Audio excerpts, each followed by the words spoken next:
Les petits problèmes de M. Arnault, j'en ai rien à battre, quoi. Enfin, je veux dire, la taxe Zuckman, évidemment qu'elle doit être mise en place. C'est niette. Avant même de présenter son budget et son gouvernement, Sébastien Lecornu a écarté l'idée d'un retour de l'impôt sur la fortune ou encore l'établissement de la fameuse taxe Zuckman, une demande forte dans les manifestations depuis la rentrée.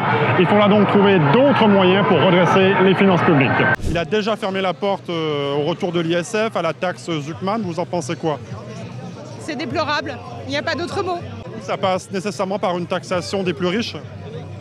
Pourquoi pas? Moi, je suis pas au gouvernement. Moi, j'ai juste besoin qu'on nous écoute. Tous les 15 jours, on est là, on est dans la rue.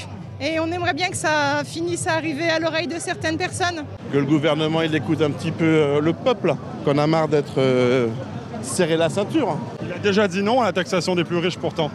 Ben écoutez, on va le contraindre. Et c'est là qu'il faut aller chercher l'argent pour redresser les finances aujourd'hui? C'est là où est l'argent. C'est pas nous qui le détenons. Nous, on galère pour vivre, avec des petits salaires. Il faut aller chercher l'argent là où il est. On leur demande pas d'être comme eux, mais au moins ce qu'ils puissent partager. Le partage de la valeur de la richesse, c'est ce qu'il faut. Donc il a fermé la porte à tout. Il n'y a pas de discussion possible quand on ferme à ça aujourd'hui. Il y a des gens qui crèvent dans la rue, il y a des jeunes qui n'arrivent pas à vivre. Donc moi, les petits problèmes de M. Arnault, j'en ai rien à battre. L'idée de Gabriel Zuckman, c'est de taxer à hauteur de 2% les fortunes de plus de 100 millions d'euros. Ça représente environ 1800 personnes en France et ça pourrait rapporter, selon ses calculs, entre 15 et 25 milliards d'euros par an.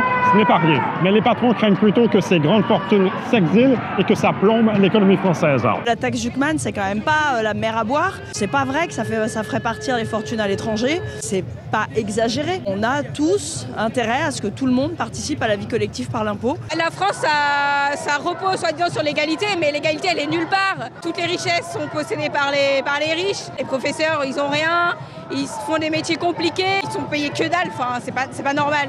J'aimerais bien qu'on l'applique parce qu'il y a eu, apparemment c'est 1800 familles, taxons-les, je vois pas ce que...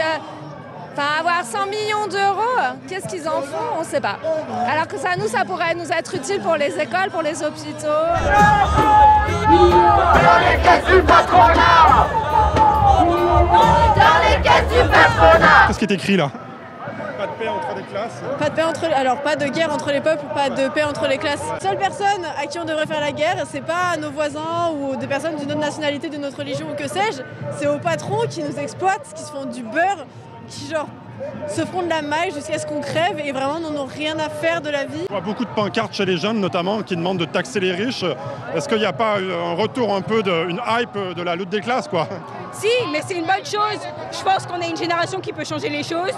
La lutte des classes continue parce qu'on est là, on est dans la rue et tant qu'on sera dans la rue, on se taira pas et on est là pour ça. Donc...